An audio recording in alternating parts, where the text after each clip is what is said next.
आफ़तूं इंसान जे मसरूफ़ वक़्त जो इंतज़ारु कंदियूं आहिनि। जॾहिं इंसानु वांदो हूंदो आहे त आफ़तूं आराम कंदियूं आहिनि, ऐं जॾहिं इंसानु को कमु महदूद मुद्दत में करणु चाहींदो आहे त आफ़तूं कड़की पवंदियूं आहिनि। मच्छर जहिड़ी ज़ालिम मख़लूक़ मूं न ॾिठी। मच्छर रत पिअण जो अहिड़ो माहिर हूंदो आहे जो साम्राज्य उन खां सबक़ु सिखे। मच्छर उन वक़्तु हमिलो कंदो आहे जॾहिं तव्हां मसरूफ़ हुजो ऐं हथ वांदा न हुजनि। आफ़तूं बि मच्छर जीअं आहिनि। ॾुखियो वक़्तु ॾुखे वक़्त खे दावत ॾींदो आहे। हिकु आफ़त ॿी आफ़त खे नाज़ुल करे थी। जाइ जे हलंदड़ कम वक़्तु मुंहिंजे पुट जो बीमार थियणु ईअं हो जीअं मां अहिड़ी भित हुजां जंहिंखे ॾार हुजे। माण्हू बि ब्लाकनि ऐं सीमेंट जो ठहियलु हूंदो आहे। ज़िलज़िले जो कहिड़ो भरोसो।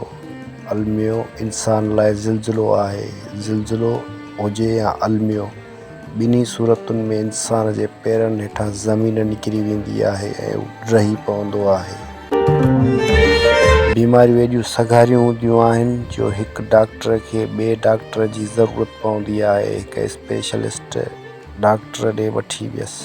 पंहिंजे पुट खे उन ॿुधायो त हिन जी सूरत हाल संगीन आहे ऐं हिन जी बायोप्सी वठणी पवंदी।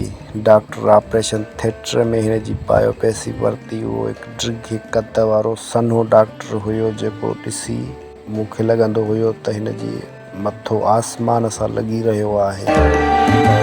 डॉक्टर मुंहिंजे पुट जे बचण जी उमेद आहे? मूं हिन खां सवाल कयो। न, ठह पहवराणियो। डॉक्टर जी अहिड़ी वरंदी ॿुधी जिस्म जी ॻोढ़नि मां लॻी रहियो आहे त उहे घणे तइदाद में आहिनि ऐं बीमारी फहिलिजी चुकी आहे। डॉक्टर जी ॻाल्हियुनि मुंहिंजी अखियुनि अॻियां ऊंधा अची वई। ॻोढ़नि खे ईअं रोकियमि जीअं सैलाब खे बंदि ॿधिबो हुजे। मुंहिंजो पुटु नौजवान हुयो। खेसि एतमाद हुयो त हिन में जीअण जी सघ आहे। ही सभु कूड़ ॻाल्हाए रहिया आहिनि। हू पेरनि ते बीठल आहे ऐं खेसि हयाती खे को ख़तरो न आहे। बायोप्सी जी रिपोर्ट आई त उन में कैंसर ॼाणायल हुई। मूं पंहिंजे पुट खे ॿुधायो त तूं कैंसर जहिड़े मूज़ी मर्ज़ में मुब्तला आहीं। हू मुर्कियो ऐं सूज़न ॾे बाल फिटी कयो। सूज़न उहो बाल चक में आणे खेसि वापसि कयो। सूज़न हिन खे बेइंतहा प्यारी हुई। मूं महसूसु कयो प्यार खे 4 टंगूं आहिनि, 2 अॻियूं कुते जूं ऐं 2 पोयूं इंसान जूं। प्यार अहिड़ो जानवर आहे जेको माण्हूअ खे प्यार करे थो ऐं माण्हू जानवर में तब्दील थी वञे थो। अमड़ ॿुधाईंदी हुई हिन जी पुफी हुई, उनखे औलाद न थींदो हुयो।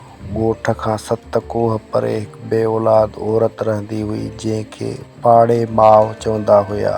उहा बे औलाद औरतुनि जे हक़नि में दुआ घुरंदी हुई त खेनि औलाद अता थींदो हुयो। पुफी खे उन वटि वठी विया। पाड़े माउ पुफी खे ॾिसी चयो, ॻोठ जा कुता मारिजी वञनि त हर बला जो रस्तो साफ़ थी वेंदो आहे। पोइ सवाल कयो, ॻोठ में घणा कुता आहिनि? पुफी सोच में पइजी वई ऐं पोइ जवाबु ॾिनो त न हुजण बराबरि।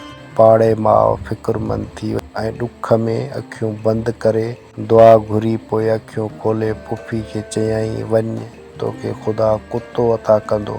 पुफी ॻोठ आई। खेसि पेट थियो ऐं ख़ूबसूरत पुटु ॼाओ जेको हिन सां सॼी ज़िंदगी वफ़ादार रहियो।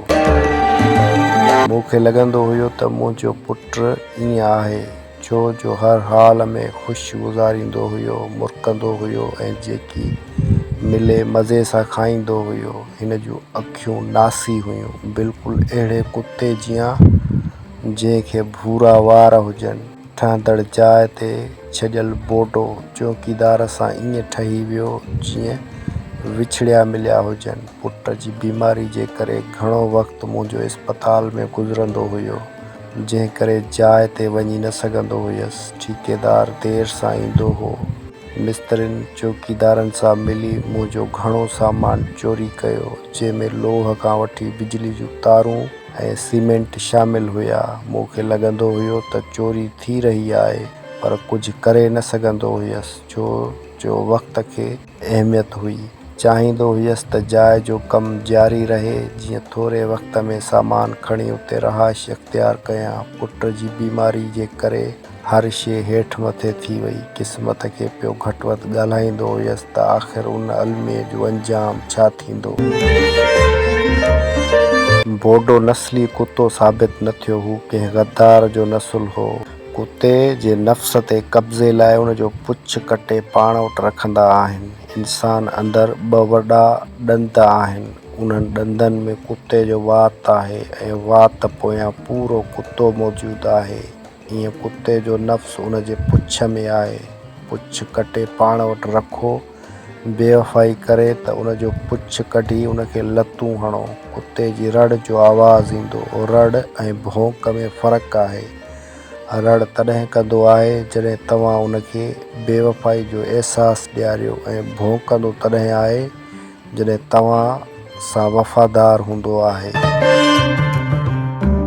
मूंखे लॻंदो हुयो चौकीदार बोडो जो पुछ कटे पाण वटि रखियो आहे ऐं उन खे जेको पुछ लॻल आहे उहो इंसान जो आहे, जेको कंहिं वक़्तु इंसान खे हुयो। मुंहिंजो पुटु बीमार हूंदे बि कॾहिं घर खां पकल खाधो खणी ठहंदड़ जाइ ते पहुचंदो हुयो ऐं बोडो खे खाराईंदो हुयो। बोडो घर जो खाधो खाईंदो हुयो जीअं उहो पैदा ई अहिड़ो खाधो खाइण लाइ थियो हुजे ऐं अहिड़ो खाधो रोज़ न मिलण सबबु अहिड़े खाधे लाइ वाझाईंदे पंहिंजे वजूद खां बाग़ी थी पियो हुयो। हिन खे अहिड़ो खाधो उन ॻाल्हि खां रोशनास कराईंदो हुयो त हू जीअरो आहे ऐं चौकीदार जे उन्हनि ॿारनि जीअं मुअल न आहे, जन खाधे जीअं कॾहिं ज़िंदगी खे न चखियो आहे। इलाज हलण बावजूदु वक़्त सां मुंहिंजे पुट जी हालत ख़राब थींदी वई। हिन खे नक में नलकी विधी वई, जंहिंमां खेसि खाधो पेसी विझण लॻासीं, पर हू नौजवान हुयो ऐं खेसि हर तकलीफ़ बर्दाश्त करण जी सघ हुई। हिन खे नक में नलकी लॻल हूंदी हुई, पर पोइ बि हू सूज़न खे साण करे ॿाहिरि निकिरी वेंदो हुयो। मुंहिंजे पुट जा दोस्त उन खां परे थी विया। जेकॾहिं हिन वटि सूज़न न हुजे हा त ज़िंदगी गुज़ारणु ॾाढी ॾुखी थी पएसि हा। मुंहिंजे पुट जा दोस्त कुता न हुआ। कुतो उन वक़्त जो सहारो बणिजंदो आहे जॾहिं ख़ुदा हथु कढंदो आहे। माण्हू ख़ुदा खां घटि कुते खां वधीक डिॼंदा आहिनि। घरनि जी हिफ़ाज़त लाइ माण्हू घरनि में पाक किताब रखंदा आहिनि, पर चोर चोरी करे वेंदा आहिनि। जंहिं घर में कुतो हुजे उन घर में न घिड़ंदा आहिनि। इंसान शयुनि खे नालनि सां सुञाणे थो, कुतो शयुनि खे बूए सां सुञाणंदो आहे। बूए कुते जी मादरी ज़बान आहे। कुतो पंहिंजे गरगराहट सां ख़्यालनि जो इज़हार कंदो आहे, पर उन जी गरगराहट में साॻियो वर्जाउ हूंदो आहे। उन जी ॿोली 2 लफ़्ज़नि ताईं महदूद हूंदी आहे। उहो अखियुनि जा इशारा बि कंदो आहे ऐं कंध लोॾे कुझु चवण बि चाहींदो आहे। हिन जो नक गुनाह ऐं सवाबु सूंघी वठंदो आहे। माण्हुनि जा रवैया सुञाणे वेंदो आहे त उन जो कहिड़ो इरादो आहे। उन खे कावड़ ऐं ख़ुशी जी बूइ ईंदी आहे। हू मालिक जी बूइ खे 1 किलोमीटर ताईं महसूसु कंदो आहे। जॾहिं मां पंहिंजे पुट सां इस्पताल खां मोटंदो हुयसि, अञा काफ़ी पंधु परे हूंदा हुआसीं त घर वारा ॿुधाईंदा हुआ, असां सम्झी वेंदा आहियूं त तव्हां पहुचण वारा आहियो, छो जो सूज़न कंध मथे खणी सूंघी वात मां मख़सूसु आवाज़ कढंदी आहे ऐं असांखे पक थी वेंदी आहे त तव्हां वेझा आहियो। सांझी खां पोइ असांजो कुटुंब सैर लाइ निकिरंदो हुयो। मुंहिंजो पुटु नक में लॻल नलकी खे हथ हर हर पियो पोइते कंदो हो, मतां निकिरी न वञे। हू सदाईं मुरकंदो हुयो, अॻियां हलंदड़ सूज़न खे पियो ॾिसंदो हुयो, जेका डुकी ओचितो बीही रहंदी हुई ऐं रस्ते में पियल शइ खे सूंघण लॻंदी हुई। असां पुट जे पोयां हलंदे ॾाढा मायूस ऐं ग़म में वरतल हूंदा हुआसीं। उहे सावण जा ॾींहं हुया, वॾफड़ो वसई ईअं बंदि थी वियो जीअं यकीन ॾियारींदो हुजे त मुंहिंजे वसण में मुंहिंजो को ॾोह न आहे। रस्ता आला हूंदा हुया ऐं मिटीअ जी ख़ुशबू वाव में समायल हूंदी हुई। मौसम जिया झुड़ खे बि 4 रंग हूंदा आहिनि। अछो झुड़ अर्श जी ॾंढ में तरंदड़ बदक जहिड़ो हूंदो आहे। नासी झुड़ ॻेरे जहिड़ो, पर झुड़ केतिरो बि कारो छो न हुजे पर उहो कांव जहिड़ो न हूंदो आहे। चोथों जो रंग नीरो हूंदो आहे, जेको छिगल झुड़ जे विच मां नज़र ईंदड़ आसमान जहिड़ो हूंदो आहे। मूं सिर्फ़ झुड़ खे वसंदे न ॾिठो आहे, पर आसमान खे रुअंदे बि ॾिठो आहे।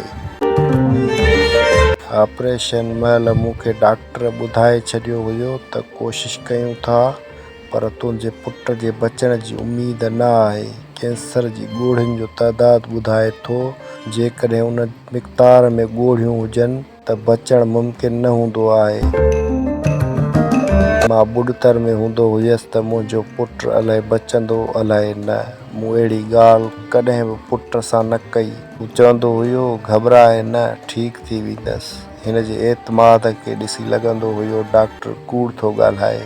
हिकु डॉक्टर जी सूरत में मां पाण बि महसूसु कंदो हुयसि। हिन जी हयाती कुझु महीना आहे, पर हिन जी पुरएतमादी चहिरे खे ॾिसी लॻंदो हुयो मेडिकल जी दुनिया नामुकमल आहे। मुंहिंजे भाउ खे नंढड़े शहर में वॾो दफ़्तरु हो। उन हिकु भोपे सां ॻाल्हि कई। उन भोपे पंहिंजे अमल सां ॿुधायो त मुंहिंजे पुट ते तावीज़ थियल आहिनि। उन ते कारो जादू कयो वियो आहे। उन जो टोड़ उहो आहे त 2 कारा ॿकर वठी उन्हनि खे कंहिं वीरान हंध ते सीर ॾेई फिटो कयो वञे ऐं सीर ॾियण खां अॻु फ़ोन ते ॿुधायो वञे त हाणे असीं सीर ॾियण वारा आहियूं। ठीक उन वक़्तु जॾहिं सीर ॾिनी वेंदी, उहो आमिल पंहिंजो अमल शुरू कंदो ऐं कारनि ॿकरनि जे कुसजण सां कारे जादूअ जो असरु ख़तमु थी वेंदो। मुंहिंजो तोहम परस्ती में एतमाद नाहे, पर मुंहिंजी घरवारी उन ॻाल्हि ते ज़ोर ॾिनो त ईअं करणु ज़रूरी आहे। 2 कारनि ॿकरनि जो बंदोबस्तु करे मां ऐं मुंहिंजी घरवारी हिकु कासाई साण करे वीरान झंग में वियासीं ऐं आमिल खे फ़ोन करे कारा ॿकर कुही उछले अॻिते वधियासीं ऐं परियां बीही कंध वराए ॾिठोसीं त ख़बर पई 10-12 अछा कुता ज़ाहिर थिया। उहे परियां भॼंदा आया ऐं कारनि ॿकरनि खे अची विचिड़िया। मुंहिंजी घरवारी कासाई खे चयो त कुतनि खे हकले अच। कासाई चयो, उहे कुता न, फ़रिश्ता आहिनि।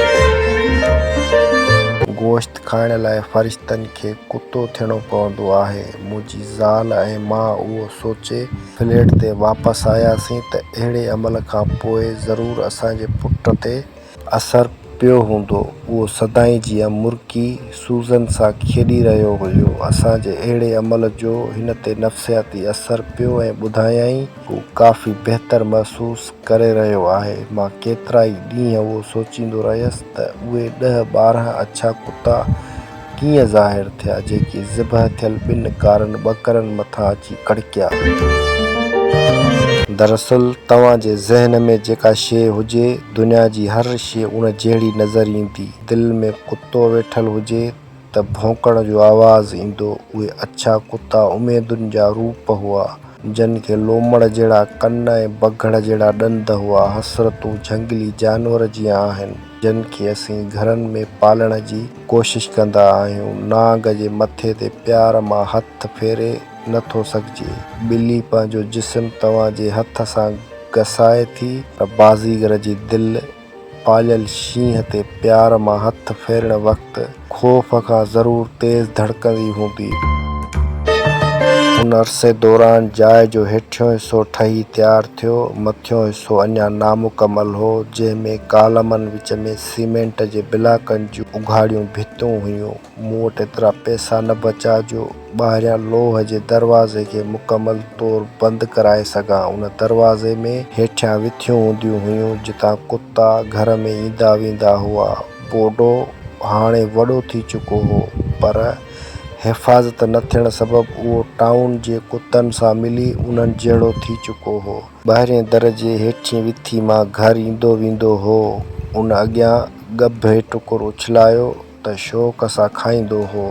बाक़ी सूज़न घर खां ॿाहिरि न निकिरंदी हुई। उहा मुंहिंजे पुट जी भिक में वेठी हूंदी हुई ऐं उनखे ॼण अफ़सोस मां पई ॾिसंदी हुई। हक़ीक़त में कुतनि खे सभु ख़बर हूंदी आहे, पर उहे तव्हांखे ॿुधाए न सघंदा आहिनि। अॻकथी करणु कुतनि जो कमु आहे। को माण्हू अॻकथी करण जी दावा तॾहिं करे सघे थो जॾहिं उहो घोड़ो हुजे या कुतो।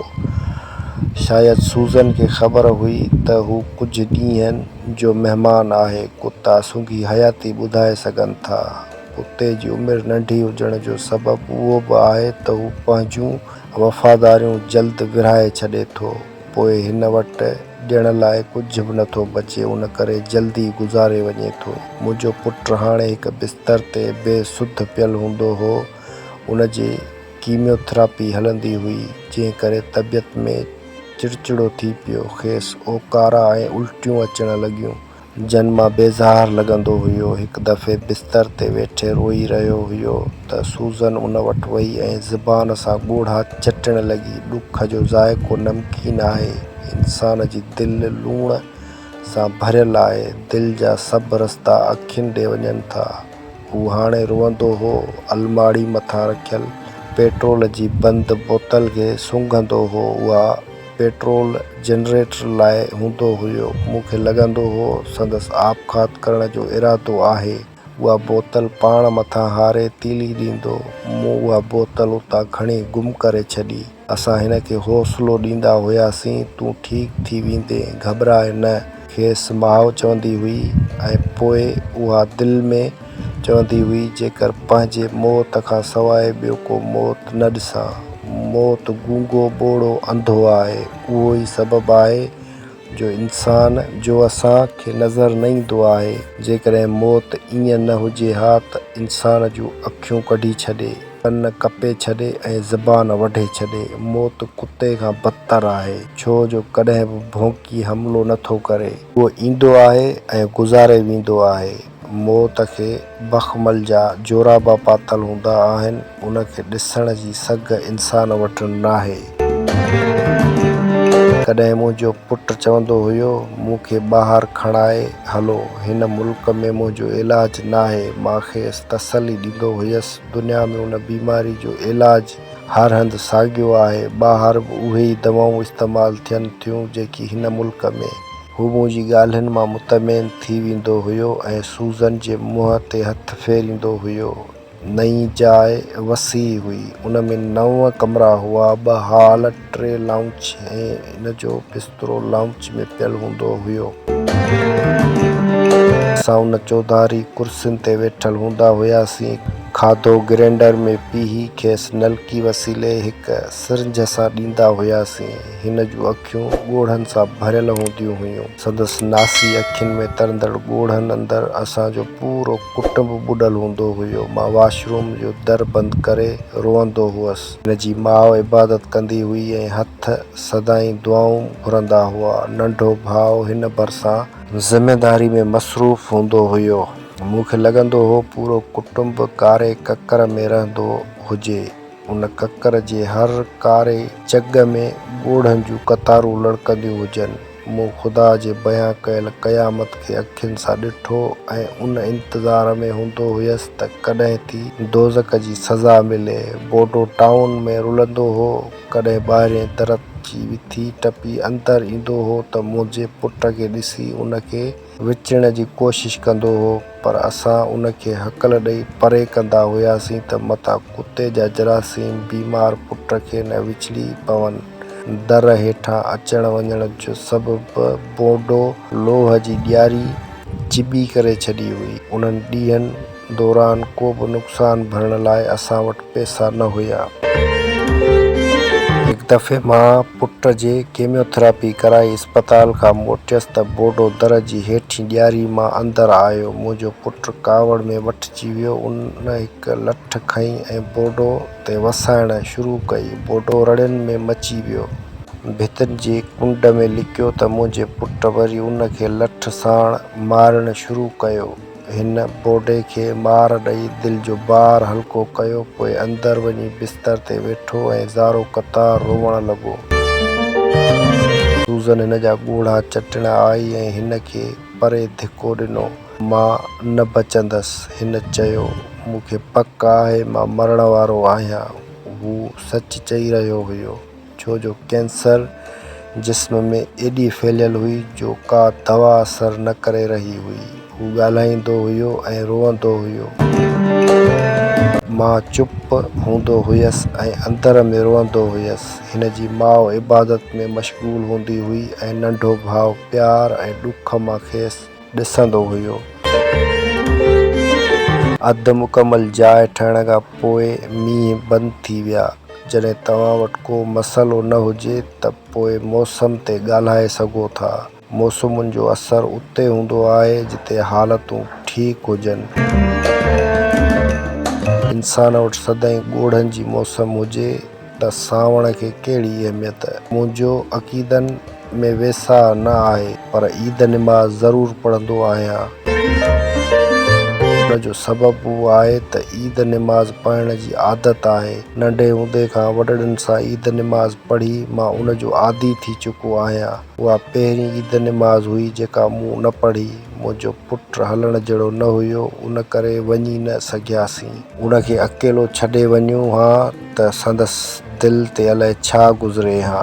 मुंहिंजी घरवारी हलवो पचायो त दिलि खे थोरी ख़ुशी महसूसु थी। हिन पुट खे हलवो ग्रेडर करे नलके मां खारायो। मुंहिंजो पुटु पंहिंजे हथनि सां सूज़न खे खारायो। कुतो माण्हू जी हर शइ खाईंदो आहे ऐं कॾहिं प्यार मां पूरो माण्हू खाई वेंदो आहे।